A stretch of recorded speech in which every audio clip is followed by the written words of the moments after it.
Guys,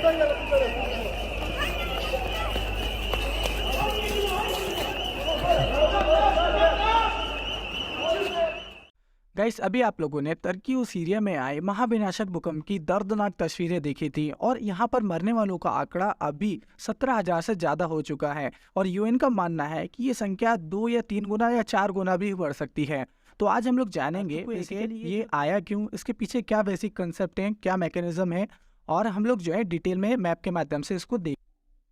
तो सबसे पहले बात करते हैं भूकंप क्या है। देखिए, सिंपल लैंग्वेज में समझे तो पृथ्वी के कंपन को ही हम लोग भूकंप कहते हैं, यानी कि शेकिंग ऑफ द अर्थ, जमीन का हिलना ही भूकंप कहलाता है। ये एक प्राकृतिक घटना है जिसमें जो है पृथ्वी के अंदर से ऊर्जा निकलती है जिसके कारण तरंगे उत्पन्न होती हैं और वो सभी दिशाओं में फैलकर जो है फिर पृथ्वी को कंपित करती हैं। अब देखिए, डायरेक्ट इसके कारण के बारे में हम लोग बात करते हैं तो जो हमारी प्लेट होती है, प्लेट मतलब कि जो पृथ्वी की ऊपरी वाली परत है जहाँ पर हम लोग रहते हैं ना, उसको पृथ्वी की ऊपरी वाली परत को, जिसको क्रस्ट भी बोला जाता है, उसको हम लोग प्लेट बोलते हैं। तो प्लेट क्या होती है, आपस में टकराती हैं, आपस में दूर जाती हैं, आपस में रगड़ाती हैं ना, इसके कारण जो है अर्थक्वेक उत्पन्न होता है। अब देखिए, ये जो प्लेट है ना, ये प्लेट जिस लाइन पे टकराती है, जो बाउंड्री लाइन होती है, उस बाउंड्री लाइन को फॉल्ट सिस्टम बोला जाता है, हिंदी में बोला जाता है भ्रंश।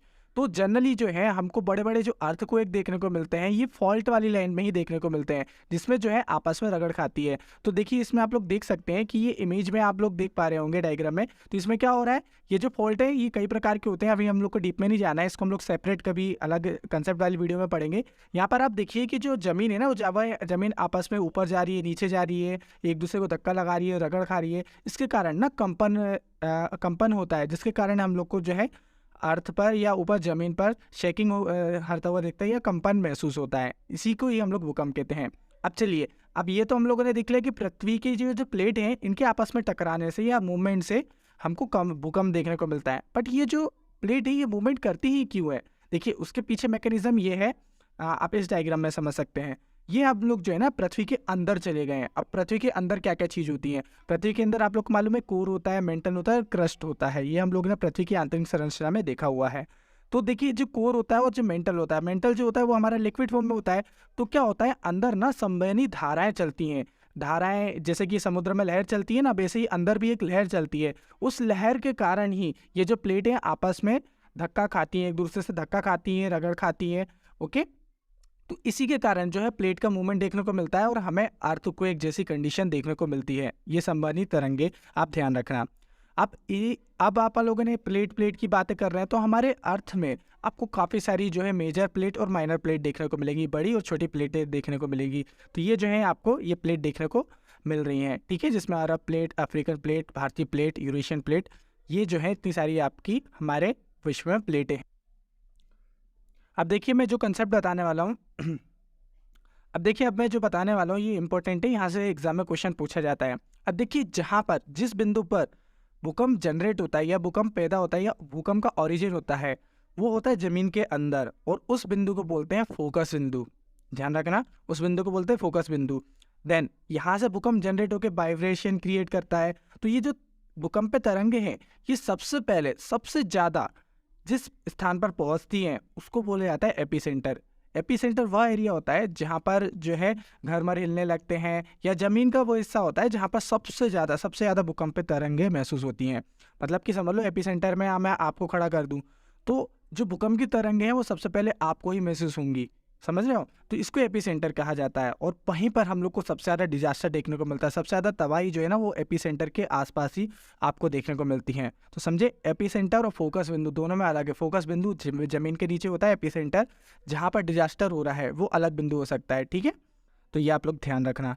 ओके, ये होता है एपिसेंटर। चलिए, अब बात करते हैं, हम लोग टर्की में आते हैं कि टर्की में ऐसा क्या हुआ था। देखिए, सबसे पहले तो ये जानो कि 3 बड़ी प्लेटें हैं, एक है अफ्रीकन प्लेट, यूरेशियन प्लेट और अरब प्लेट, जिसमें से यूरेशियन प्लेट में आता है टर्की। और उसमें भी हम लोग अगर माइनर लेवल पे जाएं, जो यूरेशियन प्लेट है उसी में एक छोटी प्लेट आती है जिसको कहते हैं एनाटोलियन प्लेट। तो हुआ क्या था कि जो अफ्रीकन प्लेट है और अरब प्लेट है ये एनाटोलियन प्लेट के पास जो है उसको पुश कर रही थी, मतलब कि उसकी तरफ जा रही थी। चलो इसे मैं और जूम करके हम लोग देख लेते हैं डिटेल में। अब देखो, होता क्या है कि ये जो हमारी एनाटोलियन प्लेट है इसमें जो है आपको यहाँ पर फॉल्ट देखने को मिलते हैं। फॉल्ट क्या होता है, मैंने आपको अभी पहले ही बताया कि प्लेट के बीच की जो बाउंड्री होती है उसको हम लोग फॉल्ट सिस्टम कहते हैं या फॉल्ट कहते हैं, ठीक है, भ्रंश भी बोला जाता है। तो देखिए यहाँ पर आपको जो है ना तुर्की में दो मेजर भ्रंश यानी कि फॉल्ट देखने को मिलेंगे। एक है आपका उत्तरी एनाटोलियन भ्रंश, ओके, दूसरा है पूर्वी एनाटोलियन भ्रंश। तो जो अभी अर्थक्वेक आया है ना, जो मैसिव अर्थक्वेक आया है वो आया है पूर्वी एनाटोलियन भ्रंश में।